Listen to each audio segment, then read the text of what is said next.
Everyone, मैं आपका अपना दोस्त आलोक कुमार वेलकम करता हूं तुल्या ग्रुप फैमिली में। आज के दिन में हम लोग बुक पढ़ने जा रहे हैं बिजनेस स्कूल, उन लोगों के लिए जो दूसरों की मदद करते हैं। राइट, हम यह पुस्तक बिजनेस स्कूल उन लोगों के लिए जो दूसरों की मदद करते हैं, उन करोड़ों लोगों, दंपतियों और परिवारों को समर्पित करते हैं जिन्होंने नेटवर्क मार्केटिंग द्वारा अपने बिजनेस बनाए और अपने बिजनेस की यात्रा शुरू की।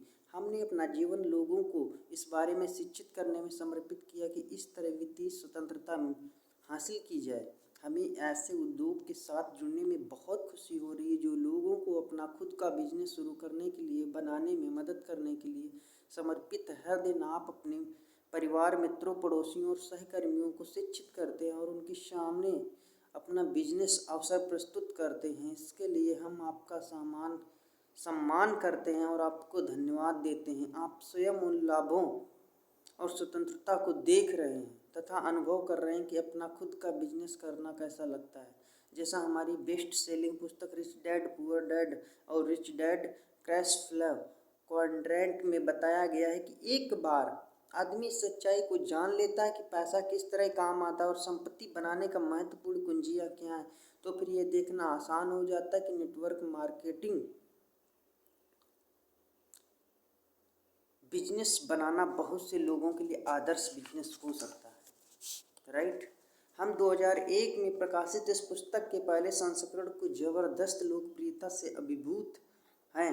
बहरहाल ये तुलनात्मक रूप से कुछ भी नहीं है जब हम देखते हैं कि नेटवर्क मार्केटिंग उद्योग ने हमारे कार्य को 1990 के मध्य दशक से कितनी अधिक स्वीकृति दी। रिच डैड के संदेश की शुरुआत प्रमोटर होने के नाते मैं आपको आपके अपलाइन, आपके डाउनलाइन, आपके क्रॉस लाइन और आपके साथ जुड़ी हुई कंपनियों को धन्यवाद देना चाहता हूँ। हम एक ऐसे साझे मिशन पर काम कर रहे हैं ताकि हम आर्थिक जीवन पर नियंत्रण हासिल करने में लोगों की मदद करें, सीखते और सिखाते रहें, हम लोगों को धन्यवाद देते रहें। राइट, प्रस्तावना, मैं नेटवर्क मार्केटिंग बिजनेस की सलाह क्यों देता हूँ। ये फर्स्ट चैप्टर है इस बुक का, बिजनेस स्कूल का। राइट, मैं नेटवर्क मार्केटिंग बिजनेस की सलाह क्यों देता हूँ। नीचे एक पत्र दिया गया और इस तरह के पत्र मुझे अक्सर मिलते रहते हैं। प्रिय श्री कियोसाकी, नमस्कार, आशा है आप सकुशल होंगे। मेरा नाम सूजन है और मैं अपने पति एलन के बारे में लिख रही हूँ। उसने आपकी सारी पुस्तकें पढ़ी हैं और उसमें महान व्यवसायी बनने की प्रतिभा है। मैंने उसे बता दिया है कि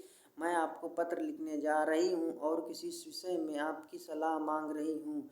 व्यक्तिगत रूप से मैंने आपकी कोई पुस्तक नहीं पढ़ी है, इसलिए मैं नहीं जानती कि आपका इस बारे में क्या दृष्टिकोण है, परंतु मेरा पति एक कंपनी में बहुत समय लगा रहा है जिसका नाम है, कंपनी का नाम हटा दिया गया है। यह एक पिरामिड स्कीम कंपनी है जो विटामिन और अन्य स्वास्थ्य संबंधी प्रोडक्ट बेचती है। यह एक पिरामिड स्कीम कंपनी जो विटामिन और अन्य स्वास्थ्य संबंधी प्रोडक्ट बेचती है। सबसे ऊपर बैठा आदमी आपके माध्यम से सामान बिकवाता है और चेन नीचे तक चलती आती है। मुझे इस बात से कोई तकलीफ नहीं होती है, परंतु मुझे लगता है कि वह अपना समय बर्बाद कर रहा है। वह किसी दूसरे के नाम और किसी दूसरी कंपनी को बनाने में इतनी कोशिशें कर रहा है और ऊपर बैठा आदमी उसकी कड़ी मेहनत का लाभ उठा रहा है। वे उसे इस विचार से बहलाते हैं कि वह अपना खुद का बिजनेस शुरू कर रहा है, परंतु मुझे कंपनी में उसका नाम नजर नहीं आता। अगर उसका नाम विटामिन पर ना हो तो या उसका बिजनेस किस तरह हो सकता है। इससे भी बड़ी बात क्या है कि वह 1 साल से ज़्यादा समय से पार्ट टाइम कर रहा है और अब तक उसने ज़्यादा पैसा नहीं कमाया है। इस चीज़ को समझने की ज़रूरत है। तुमको आपसे कह रहा हूँ, आपसे। That's imaginations about the lesson career. मुझे लगता है असली बात यह है कि वह अपना कीमती समय बर्बाद कर रहा है और मैं चाहूँगी कि वह किसी और के बजाय अपने आप के लिए और अपने नाम के लिए इस समय का उपयोग करे। मैं सोचती नेटवर्क मार्केटिंग बिजनेस बनाने के बजाय उसे अपनी खुद की कंपनी शुरू करना चाहिए। मेरा भी ये विश्वास है कि वह जिन लोगों के लिए प्रोडक्ट बेच रहा है वे उसका इस्तेमाल कर रहे हैं। चूँकि उसने अपनी पुस्तकें पढ़ी और वह बड़ा बिजनेस मैन के रूप में आपके विचारों का बहुत सम्मान करता है, इसलिए शायद वह इस विषय पर आपके विचारों को सुनेगा, क्योंकि वह मेरे विचारों को बिल्कुल नहीं सुनता है। कौन जाने, शायद मैं भी गलत हो सकती अगर आप इस विषय पर मेरी चिंता दूर करके मुझे राहत प्रदान करें तो मुझे बहुत अच्छा लगेगा। अगर आप इस पत्र का जवाब देते हैं तो मैं आपके समय के लिए आपको अग्रिम रूप से धन्यवाद देती हूँ। मेरा जवाब, जैसा आप में से कुछ जानते होंगे, मेरे ऑफिस में ढेर सारी चिट्ठियाँ आती। दुर्भाग्य से मेरे पास हर चिट्ठी का जवाब देने का टाइम नहीं होता है। मैं यह पुस्तक इस पत्र से इसलिए शुरू कर रहा हूँ क्योंकि इस महिला की चिंताएं और सवाल बहुत से लोगों की चिंताएं और सवाल हैं जिन्हें मैं अक्सर सुनता हूँ। इसके अलावा मैं उसके खुले दिमाग से प्रभावित हुआ क्योंकि वह इस विषय पर अपने दिमाग के दरवाजे खुले रखने के लिए तैयार है। आज की तेजी से बदलती दुनिया में खुला दिमाग होना बेहद महत्वपूर्ण हो गया है। इस पुस्तक को लिखने का फैसला करने का एक प्रमुख कारण यह है कि मुझे से इस तरह के सवाल अक्सर पूछे जाते हैं और मैं उन चिंताओं को अक्सर सुनता हूँ।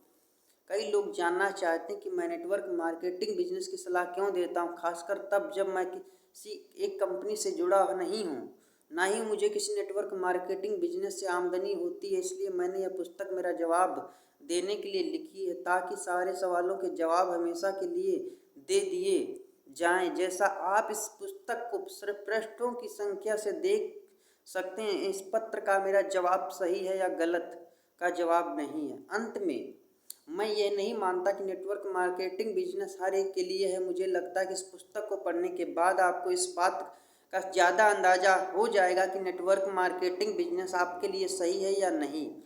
अगर आपका पहले से ही नेटवर्क मार्केटिंग बिजनेस है तो आप पाएंगे कि यह पुस्तक उन बातों पर जोर देती है जिन्हें आप पहले से ही जानते हैं और महसूस करते हैं। अगर आप नेटवर्क मार्केटिंग बिजनेस शुरू करने के बारे में सोच रहे हैं तो मेरा विश्वास है कि आप नेटवर्क मार्केटिंग बिजनेस द्वारा दिए जाने वाले कुछ छुपे अवसरों और लाभों के बारे में जानेंगे तो जो कई लोग को अक्सर नज़र नहीं आते हैं। दूसरे शब्दों में नेटवर्क मार्केटिंग सिर्फ कुछ अतिरिक्त पैसे कमाने की संभावना ही नहीं, यह इससे बहुत बड़ी संभावना है। मैं आपको इस पुस्तक को पढ़ने और खुला दिमाग रखने के लिए अग्रिम धन्यवाद देता हूँ। आपका रॉबर्ट टी कियोसाकी। कौन सी चीज़ अमीरों को अमीर बना देती है, ये चैप्टर 1 है, राइट। एक दिन स्कूल के बाद मैं अपने अमीर डैडी के ऑफिस में काम कर रहा था। उस वक्त मैं 15 साल का था और स्कूल में बहुत ही कुंठित महसूस कर रहा था। मैं अमीर बनना सीखना चाहता था, परंतु मनी 101 या how to become a billionaire 202 जैसे विषयों का अध्ययन करने के बजाय मैंने अपने आप को विद्वान की कक्षा में मेढकों का डिसेक्शन करते हुए पाया। मैं यह सोचता रहता था कि यह मरा हुआ मेढक मुझे किस तरह अमीर बनाएगा। स्कूल में कुंठित महसूस करने के बाद मैंने अपने अमीर डैडी से पूछा, हमें स्कूल में पैसे के बारे में शिक्षा क्यों नहीं दी जाती है। अमीर डैडी मुस्कुराए। उन्होंने अपने कागजी काम से निगाह उठाई और कहा, मैं नहीं जानता, मुझे खुद इस बात पर हैरानी होती। वे कुछ देर के लिए ठहरे और फिर उन्होंने पूछा, तुम यह क्यों पूछ रहे हो।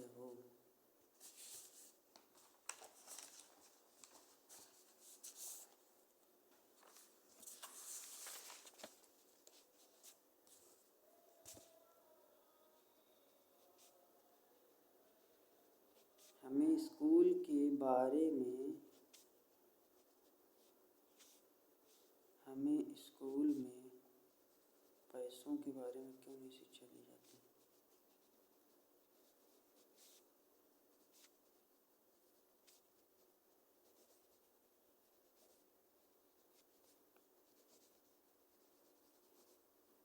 क्यों नहीं शिक्षा दी जाती है, राइट। मैंने धीमे से कहा, मैं स्कूल में बोर हो चुका हूँ। स्कूल में हमें जो पढ़ाया जाता है और असली दुनिया में जिसकी ज़रूरत है, मुझे उन दोनों में कोई तालमेल नहीं दिखता। मैं सिर्फ अमीर बनना सीखना चाहता हूँ। मैं नहीं जानता कि एक मरा हुआ मेढक किस तरह नई कार खरीदने में मेरी मदद कर सकता। अगर टीचर मुझे ये बता दे कि किस तरह मरा हुआ मेढक मुझे अमीर बना सकता तो मैं 1 या 1000 मेढक का डिसेक्शन कर दूँ।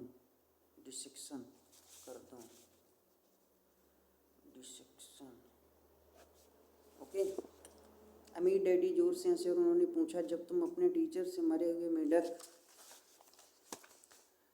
मेढक और धन के संबंध के बारे में पूछते तो तुम्हारे टीचर क्या कहते हैं। मेरे सभी टीचर एक ही बात कहते हैं, मैंने जवाब दिया, वे वही बात दोहराते हैं, चाहे मैं उनसे कितनी बार पूछूं कि स्कूल किस तरह असली दुनिया के लिए प्रासंगिक है।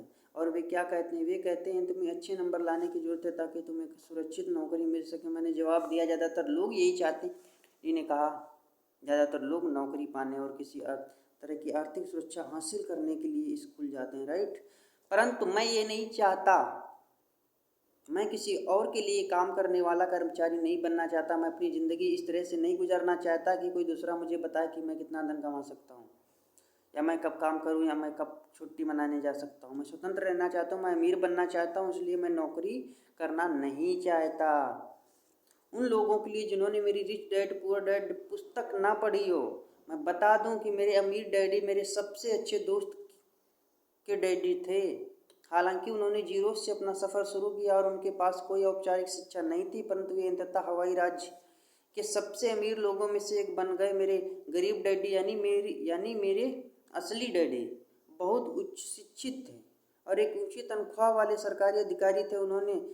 उनकी तनख्वाह के बावजूद हम लोग हर महीने के आखिर में दिवालिया हो जाते थे। जब उनका अंत समय आया तो वे दिवालिया ही मरे और उनके पास ज़िंदगी भर की कड़ी मेहनत के एवज में दिखलाने के लिए कुछ भी नहीं था। मैं जानता था कि मुझे स्कूल में वह शिक्षा नहीं मिलेगी जिसकी वजह से मुझे तलाश थी, इसलिए मैंने स्कूल के बाद वीकेंड में अपने अमीर डैडी के साथ अपनी पढ़ाई शुरू की। मैं जानता था कि स्कूल के पास वे जवाब नहीं होंगे जिनकी मुझे तलाश थी, क्योंकि मेरे असली डैडी यानी मेरे गरीब डैडी हवाई राज्य के शिक्षा प्रमुख थे। मैं जानता था कि मेरे असली डैडी जो मुख्य अध्यापक थे पैसे के बारे में ज़्यादा नहीं जानते थे, इसलिए मैं जानता था कि स्कूल सिस्टम मुझे वह नहीं सिखा सकता कि जो मैं सीखना चाहता था।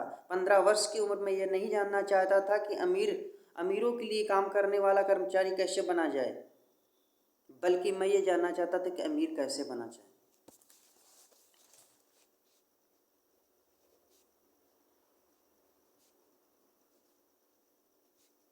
साल की उम्र में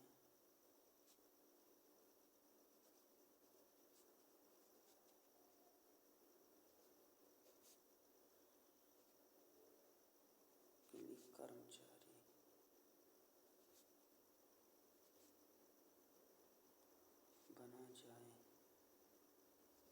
ये नहीं सीखना चाहता।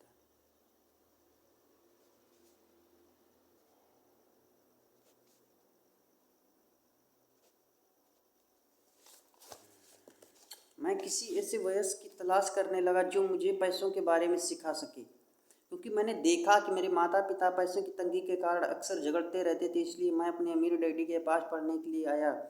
मैंने उनके साथ 9 साल की उम्र से लेकर के 38 साल की उम्र तक अध्ययन किया। मैं शिक्षा की तलाश में था।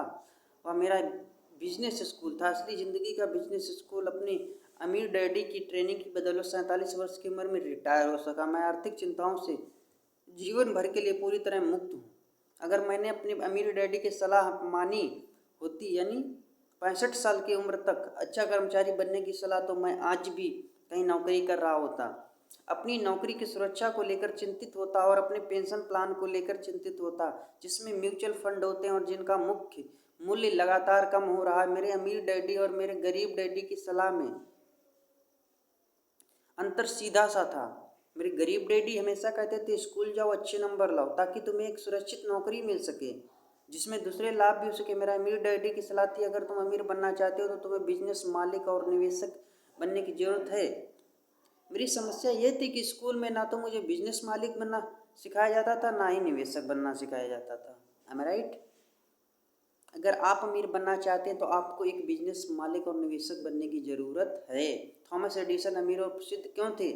जो आज तुमने स्कूल में क्या पढ़ा? अमीर डैडी ने पूछा।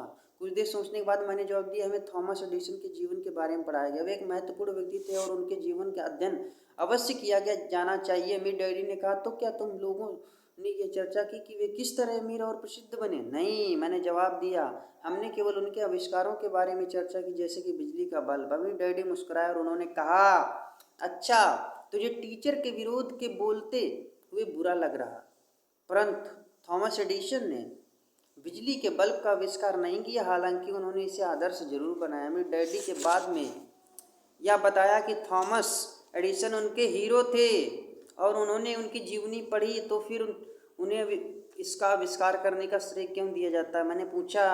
उनके बिजली के बल्ब बनाने से पहले कई बिजली के बल्ब बनाए जा चुके थे, परंतु समस्या यह थी कि वे बल्ब प्रैक्टिकल नहीं थे। दूसरों के बल्ब ज़्यादा समय तक जल नहीं पाते थे। इसके अलावा दूसरे आविष्कार करने वाले ये भी नहीं समझा पाते थे कि बिजली के बल्ब से किस तरह व्यावसायिक लाभ हो सकता है। व्यावसायिक लाभ मैंने आश्चर्य भरे स्वर में सुना। दूसरे शब्दों में दूसरे आविष्कार करने वाले यह नहीं जानते थे कि अपने आविष्कार में से किस तरह पैसा कमाया जाए, और थॉमस एडिसन ये जानते थे। अमीर डैडी ने आगे कहा, तो उन्होंने बिजली के पहले उपयोगी बल्ब का आविष्कार किया, और वे ये भी जानते थे कि इस बल्ब को बिजनेस में कैसे बदला जाए। अमीर डैडी ने सहमति में सिर हिलाया, और ये उनकी बिजनेस बुद्धि थी जिस वजह से इनके इतने सारे आविष्कार करोड़ों लोगों के लिए इतने ज़्यादा उपयोगी साबित हुए। थॉमस एडिसन सिर्फ एक आविष्कारक ही नहीं, वे जनरल इलेक्ट्रिक और ही अन्य प्रमुख कंपनियों के संस्थापक भी थे। क्या तुम्हारे टीचर ने तुम्हें यह बताया? नहीं, मैंने जवाब दिया। काश उन्होंने बताया होता तो मैं इस विषय में ज़्यादा रुचि लेता। इसके बजाय मैं उनकी बातों में बोर हो गया और यह सोचता रहा कि थॉमस एडिसन असली ज़िंदगी के लिए किस तरह प्रासंगिक थे। अगर उन्होंने मुझे ये बताया होता कि वे किस तरह अमीर बने तो मैं ज़्यादा दिलचस्पी ली होती और ज़्यादा मन लगाकर सुना होता। अमीर डैडी हंसे और उन्होंने मुझे आगे बताया कि थॉमस एडिसन आविष्कारक होने के अलावा एक करोड़पति भी थे। उन्होंने $1 बिलियन वाले कॉरपोरेशन की स्थापना की थी। अमीर डैडी ने बताया कि एडिसन ने स्कूल छोड़ दिया था क्योंकि उनके टीचर से मानते थे कि उनमें इतनी बुद्धि नहीं है कि वे स्कूल में सफल हो सके। उन्होंने अपनी किशोरावस्था में रेल की कैंडी और पत्रिकाएं बेचने का काम किया। वहाँ पर उन्होंने अपनी सेल्स योग्यता को निखारा। जल्दी ही वे ट्रेन में अपना खुद का अखबार छापने लगे, और फिर उन्होंने किशोर युवकों को एक टीम बनाई जो न सिर्फ उनके लिए कैंडी बेचती थी बल्कि उनका अखबार भी बेचती थी। किशोरावस्था में ही वे कर्मचारी से बिजनेस मालिक बन गए, और 1 साल में उनके नीचे 1 दर्जन बच्चे काम करते थे। तो इस तरह थॉमस एडिसन ने अपना बिजनेस करियर शुरू किया था। मैंने पूछा। मेरी डैडी ने अपना सिर हिलाया और वे मुस्कुराए। तो फिर टीचर ने मुझे यह क्यों नहीं बताया? मैंने पूछा। मुझे यह कहानी सुनना अच्छा लगता है। इससे आगे और भी मेरी डैडी ने एडिसन की कहानी को आगे बढ़ाते हुए कहा। उन्होंने यह बताया कि एडिसन ट्रेन के अपने बिजनेस से जल्दी ही बोर हो गए, और उन्होंने यह सीखना शुरू किया कि किस तरह मोर्स कोड को भेजा और समझा जाता है ताकि वह टेलीग्राफ ऑपरेटर का काम कर सकें। जल्दी एडिसन दुनिया के सर्वश्रेष्ठ टेलीग्राफ ऑपरेटर में से एक बन गए, और वे अपनी योग्यताओं का प्रयोग करते हुए शहर से उस शहर की यात्रा करते रहे। यहाँ पर उन्होंने एक युवा व्यवसायी टेलीग्राफ ऑपरेटर के रूप में सीखा, जो इसकी वजह से बिजली के बल्ब आविष्कार और बिजनेसमैन बनने में बहुत मदद मिली। टेलीग्राफ ऑपरेटर बनने में उन्हें बेहतर बिजनेसमैन बनने के लिए में कैसे मदद मिली? मैंने आश्चर्य से पूछा। इसका उनके अमीर बनने में क्या लेना देना है? मुझे समझाने के लिए समय दो। मेरे डैडी ने कहा, देखो थॉमस एडिसन सिर्फ एक आविष्कारक से अधिक थे। बचपन से ही वे बिजनेस मालिक बन गए थे, इसलिए वे इतने ज़्यादा अमीर और प्रसिद्ध बन गए। स्कूल जाने के बजाय वे असली दुनिया में सफलता के लिए आवश्यक बिजनेस योग्यताओं को हासिल कर रहे थे। तुमने मुझसे पूछा था कि अमीर लोग अमीर क्यों बनते हैं ना? हाँ, मैंने जवाब दिया कि मैं थोड़ा शर्मिंदा था कि मैंने अमीर डैडी की बातों के बीच में टोका था। बस बिजली के बल्ब के संदर्भ में उनके बिजनेस और टेलीग्राफ ऑपरेटर के अनुभव की बदौलत वे मशहूर हुए। अमीर डैडी ने कहा, टेलीग्राफ ऑपरेटर होने के नाते जानते थे कि टेलीग्राफ का आविष्कार इतना सफल इसलिए हुआ क्योंकि यह एक बिजनेस सिस्टम था। लाइन खंभों पर शिक्षित व्यक्तियों, रेलवे स्टेशनों का सिस्टम। युवावस्था में थॉमस एडिसन ने सिस्टम की शक्ति को समझ लिया था। मैं बीच में कूदा। आपका यह मतलब कि चूंकि एक बिजनेस थे इसलिए उन्होंने ये जान लिया कि सिस्टम कितना महत्वपूर्ण होता है, यानी कि सिस्टम आविष्कार से ज़्यादा महत्वपूर्ण होता है। मेरे डैडी ने सहमति में सिर हिलाया। देखो, ज़्यादातर लोग ये सीखने के लिए स्कूल जाते हैं कि सिस्टम के कर्मचारी कैसे बना जाए, इसलिए वे बड़ी तस्वीर को नहीं देख पाते। ज़्यादातर लोग केवल अपनी नौकरी के लाभ को देख पाते हैं क्योंकि उन्हें यही देखने का प्रशिक्षण दिया गया है। इसलिए वे पेड़ों को तो देख लेते हैं परंतु जंगल को नहीं देख पाते हैं। तो ज़्यादातर लोग अपने सिस्टम का मालिक बनने की बजाय सिस्टम के लिए काम करते हैं, मैंने आगे कहा। सहमति में सिर हिलाते हुए मेरे डैडी ने कहा, वे सिर्फ आविष्कार या प्रोडक्ट देखते हैं, सिस्टम को नहीं देखते हैं। ज़्यादातर लोग ये नहीं देख पाते हैं कि कौन सी चीज़ अमीरों को अमीर बनाती है। इसका थॉमस एडिसन और बिजली के बल्ब से क्या संबंध, मैंने पूछा। बिजली के बल्ब को बिजली के तारों और रिले स्टेशनों के समूह में शक्ति मिलती है। अमीर डैडी ने कहा, जिस चीज़ ने थॉमस एडिसन को अमीर और मशहूर बनाया वो बात थी कि ये बड़ी तस्वीर देख सकते थे, जबकि बाकी लोग सिर्फ बिजली के बल्ब को ही देख रहे थे, राइट। और वे ये बड़ी तस्वीर इसलिए देख सकते थे क्योंकि उनके पास ट्रेन और टेलीग्राफ ऑपरेटर के बिजनेस का एक्सपीरियंस था, मैंने जोड़ा। डैडी ने सिर हिलाया, सिस्टम का एक और नाम नेटवर्क है। अगर तुम अमीर बनने के बारे में सचमुच सीखना चाहते हो तो तुम्हें नेटवर्क में पाई जाने वाली शक्ति का जानना और समझना शुरू कर देना चाहिए। दुनिया में सबसे अमीर लोग नेटवर्क बनाते हैं, बाकी सभी को काम की तलाश करने का प्रशिक्षण दिया जाता है। दुनिया में सबसे अमीर लोग नेटवर्क बनाते हैं, बाकी सभी को काम की तलाश करने का प्रशिक्षण दिया जाता है। बिजली के नेटवर्क के बिना बिजली का बल्ब लोगों के लिए बहुत कम फायदेमंद होता था, मैंने कहा। बिजली के नेटवर्क के बिना बिजली बल्ब लोगों के लिए बहुत कम फायदेमंद होता था, मैंने कहा। अब यह विचार तुम्हारी समझ में आ रहा है। तुम अमीर डैडी मुस्कुराए। तो अमीर को जो चीज़ अमीर बनाती है वह यह है कि वे अपना सिस्टम, अपना नेटवर्क बनाते हैं और वे उसके स्वामी होते हैं। नेटवर्क के स्वामी होने के कारण वे अमीर बनते हैं। नेटवर्क तो अगर मैं अमीर बनना चाहता हूँ तो मुझे ये सीखना पड़ेगा कि किस तरह बिजनेस नेटवर्क बनाया जाए, मैंने पूछा। अब बात तुम्हारी समझ में आ रही है, मेरे डैडी ने कहा। अमीर बनने के लिए और भी बहुत से तरीके हैं, परंतु बेहद अमीर लोगों ने हमेशा नेटवर्क बनाए हैं।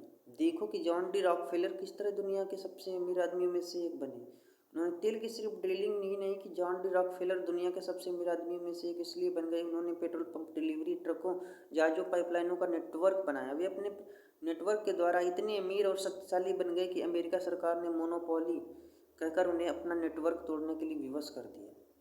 और अलेक्जेंडर ग्राहम बेल ने टेलीफोन का आविष्कार किया। अंततः ये T&T नाम के टेलीफोन नेटवर्क में बदल दिया, मैंने कहा। अमीर डैडी ने सिर हिलाया।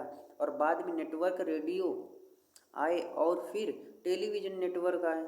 हर बार कोई ना कोई आविष्कार आता गया। यही लोग अमीर बनते थे जो उस नए आविष्कार के समर्थन का नेटवर्क बनाते थे और उस नेटवर्क के स्वामी होते थे। कई ऊंची आमदनी वाले स्टार एथलीट सिर्फ इसलिए अमीर हैं क्योंकि रेडियो और टेलीविज़न नेटवर्क उन्हें अमीर और प्रसिद्ध बनाते हैं। तो फिर हमारा स्कूल सिस्टम नेटवर्क बनाना क्यों नहीं सीखा था, मैंने पूछा। अमीर डैडी ने अपने कंधे उचकाए। मैं नहीं जानता, उनका जवाब था। मैं सोचता इसलिए क्योंकि ज़्यादातर लोग किसी बड़े नेटवर्क के कर्मचारी के रूप में नौकरी करने में ही खुश रहते। वह नेटवर्क जो अमीरों को और अधिक अमीर बनाता है। मैं अमीरों के लिए काम नहीं करता था, इसलिए मैंने अपना खुद का नेटवर्क बनाया। अपना बिजनेस जीवन की शुरुआत में मैं ज़्यादा पैसा नहीं कमा पाया क्योंकि नेटवर्क बनने में समय लगता है। 5 साल तक मेरी कमाई अपने साथियों में बहुत कम थी। बहरहाल 10 साल बाद मैं अपने ज़्यादातर सहपाठियों में जिससे ज़्यादा अमीर बना था, उनसे भी ज़्यादा जो डॉक्टर और वकील बन गए थे। आज मैं इतना ज़्यादा कमा रहा हूँ कि जितना कमाने की कल्पना भी सपने में भी नहीं कर सकते। एक अच्छी तरह से डिज़ाइन किया गया और मैनेज किया गया बिजनेस नेटवर्क हमेशा बड़ी मेहनत करने वाले व्यक्ति से बहुत अधिक धन कमा सकता है। अमीर डैडी ने पूछा, समझाया। इतिहास ऐसे अमीर और प्रसिद्ध लोगों को कहानियों से भरा पड़ा जिन्होंने नेटवर्क बनाया। और जब ट्रेनों का आविष्कार तो कई लोग अमीर बने। ये हवाई जहाज, पानी जहाज़ों, कारों और वॉलमार्ट, द गैप और रेडियो शैक जैसे रिटेल स्टोर्स के साथ हुआ। आज की दुनिया में सुपर कंप्यूटर और कंप्यूटर की शक्ति कई व्यक्तियों को ढेर सारी बदौलत कमाने की शक्ति प्रदान करती, बशर्ते वे अपना खुद का नेटवर्क बनाने के लिए मेहनत करें। यह पुस्तक और मेरी कंपनी richdad.com उन लोगों को समर्पित है जो अपना खुद का बिजनेस नेटवर्क बनाना चाहते हैं। आज हमारे बीच बिल गेट्स हैं जो दुनिया का सबसे अमीर आदमी हैं। वे IBM के ऑपरेटिंग सिस्टम में प्लग करके अमीर बने। रेडियो, टेलीविज़न, रिकॉर्ड स्टोर के नेटवर्क के कारण बीटल्स दुनिया भर में प्रसिद्ध हुए। टेलीविज़न और रेडियो नेटवर्क की शक्ति के द्वारा खेल जगत के सितारे करोड़ों डॉलर कमाते हैं। इंटरनेट ने जो दुनिया भर में नवीनतम नेटवर्क है कई लोगों को मिलियनर बना दिया और कुछ लोगों को बिलियनर भी बना दिया। मेरी लेखन योग्यताओं ने करोड़ों डॉलर इसलिए नहीं बनाए क्योंकि मैं एक महान लेखक हूँ, बल्कि इसलिए बनाए क्योंकि मैं एक ओ एल टाइम नेटवर्क का बिजनेस पार्टनर हूँ। richdad.com में टाइम वार्नर बुक्स और इंटरनेट पर ALO के साथ सहयोग करते हैं। ये महान कंपनियां हैं, ये बहुत अच्छे लोग हैं, उनके साथ काम करना बहुत अच्छा अनुभव लगता है, अच्छा अनुभव है। richdad.com दुनिया में दूसरी कंपनी के साथ नेटवर्किंग कर रही है, जिनमें जापान, चीन, ऑस्ट्रेलिया था, इंग्लैंड, यूरोप, अफ्रीका, दक्षिण America, Canada, Bharat, Singapore, Malaysia, Indonesia, Mexico, Philippines और ताइवान शामिल हैं। जैसे मेरे अमीर डैडी कहते थे, अमीर लोग नेटवर्क बनाते और बाकी सभी काम की तलाश करते हैं, राइट।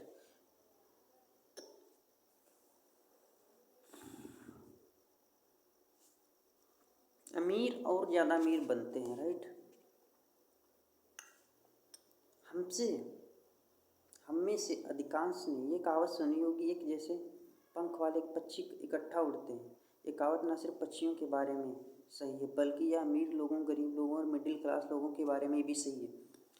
दूसरे शब्दों में, अमीर लोग अमीरों के साथ नेटवर्क बनाते हैं और गरीब लोग गरीबों के साथ नेटवर्क बनाते हैं, और मिडिल क्लास लोगों के साथ नेटवर्क बनाते हैं। अमीर डैडी अक्सर कहते हैं, अगर आप अमीर बनना चाहते हैं तो फिर अमीर लोगों से नेटवर्क बनाइए।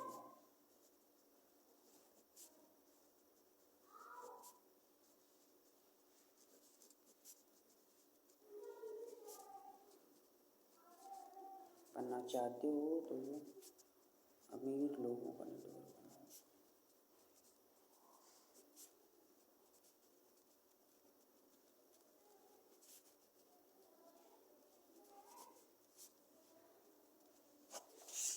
ओके,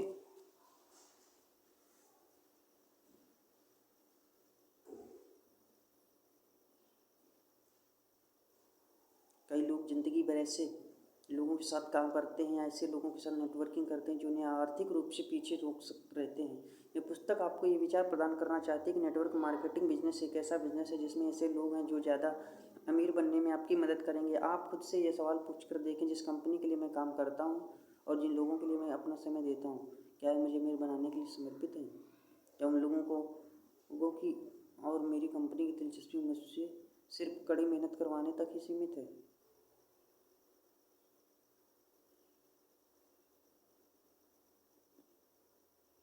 जिस कंपनी के लिए मैं काम करता हूँ,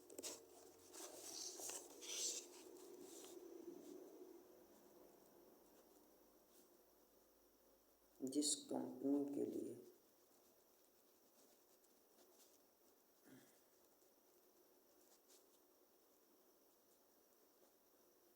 मैं काम करता हूँ,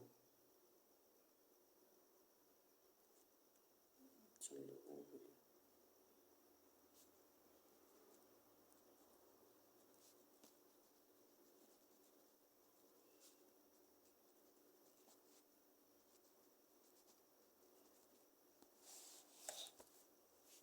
ये नहीं समझ में आया कि सर जैसे तुम मिलियनर है, करोड़पति आदमी है, तो अपन को दे उसको कमाने की सोच रहा हूँ।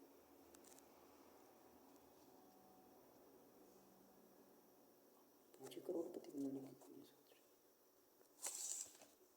सिंपल सा नियम है सर कि मैंने अगर अपना टाइम मनी तो नहीं दिया, लेकिन आपने जो मुझे पैसा दिया मैं के लिए ग्रेटफुल हूँ, राइट। लेकिन ये मेरी नहीं समझ में आया कि आप अमीर को अमीर बनाना चाहते हैं, गरीब को गरीब देखना चाहते हैं। आप मुझे कह देते 50 लाख बहुत है लाइफ में, 50 लाख कमाने के लिए आए हूँ। एक तरफ कहते हैं 50 लाख बहुत है आपकी लाइफ में, और एक तरफ कहते हैं कि 5 करोड़ 4 करोड़ 50 साल में 100 साल में कमाने के लिए आए हैं। ये प्रोसेस नहीं समझ में आता सर मेरी। बिल्कुल ट्रांसपेरेंट चीज़ें चाहिए। आपने जो प्रॉमिस किए हैं उसमें लगभग 60-40 का रेशियो मेंटेन किया आपने, बिल्कुल किया, लेकिन मेरा पर्पज जानते हो, आपकी पॉजिटिव चीज़ों पे था, नेगेटिव चीज़ों पे नहीं सर। या उन लोगों की और मेरी कंपनी की दिलचस्पी मुझे बढ़ाने में थी, मेरे बनाने के लिए समय देता हूँ। क्या भी मुझे अमीर बनाने के लिए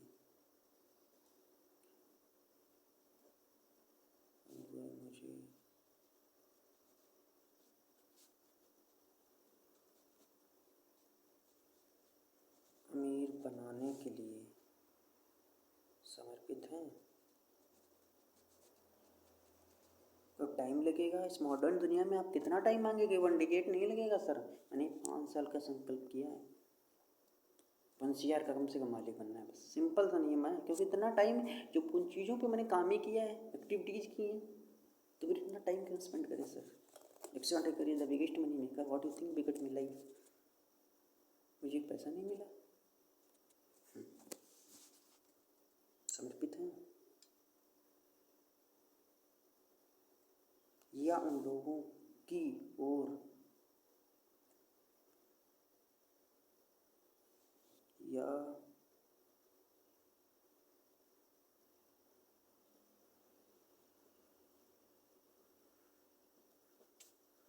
या उन लोगों की और कंपनी की दिलचस्पी।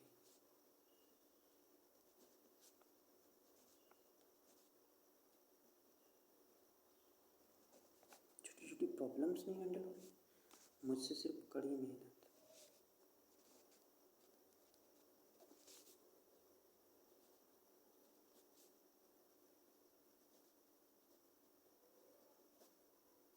सिर्फ कड़ी मेहनत करवाने तक ही सीमित है।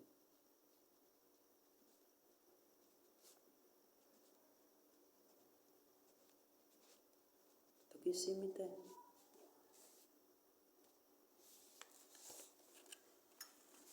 नहीं बदलना। 15 साल की उम्र तक मैंने ये जान गया था कि अमीर बनने और आर्थिक रूप से चिंता मुक्त होने का एक ही तरीका है। ये सीखना था कि किस तरह ऐसे लोगों के साथ नेटवर्क बनाया जाए जो अमीर बनने और आर्थिक रूप से स्वतंत्र होने में मेरी मदद कर सकें। मेरे हिसाब से आदर्श समझदारी थी, परंतु मेरे हाई स्कूल के कुछ सहपाठियों के बात में समझदारी दिखी कि अच्छे नंबर हासिल किए जाएँ और सुरक्षित नौकरी कर ली जाए। 15 साल की उम्र में मैंने ये समझ लिया कि मैं उन दोस्तों से दोस्ती करना पसंद करूंगा जो अमीर बनने में मेरी मदद करेंगे, ना कि उन दोस्तों से जो मुझे अमीरों की वफादार कर्मचारी बनाए रखना चाहते हैं।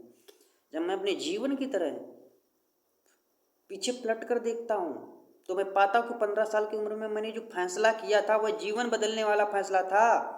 यह आसान फैसला नहीं था, क्योंकि 15 साल की उम्र में मुझे बहुत सावधान रहना पड़ता था कि मैं किनके साथ अपना टाइम गुजारूं और किन टीचर्स की बात सुनूं। आप में जो लोग अपना बिजनेस बनाने के बारे में विचार कर रहे हैं हो, उनके लिए इस बारे में जागरूक रहना बहुत इम्पोर्टेंट है कि आप अपना समय किसके साथ बिताते हैं और आपके टीचर्स कौन है। हाई स्कूल में मैंने अपने मित्रों और टीचर्स को बहुत सावधानी से चुनना शुरू कर दिया था, क्योंकि आपका परिवार, मित्र और टीचर आपके नेटवर्क के बहुत बहुत महत्वपूर्ण तत्व हैं।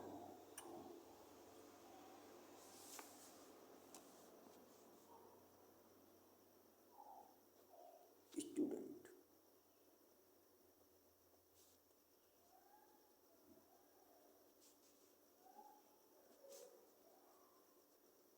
के लिए नेटवर्क, टीचर, फ्रेंड्स, फैमिली में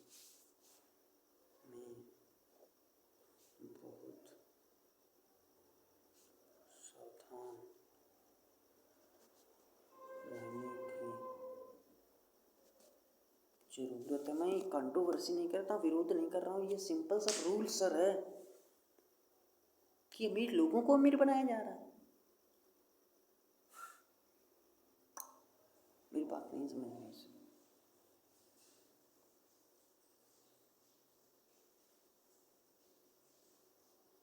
थैंक यू सो मच, मिलते हैं कल। Okay, today is my best day, I love my self.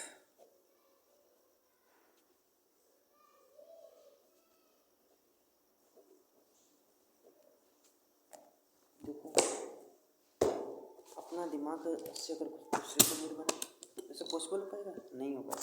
Thank you so much.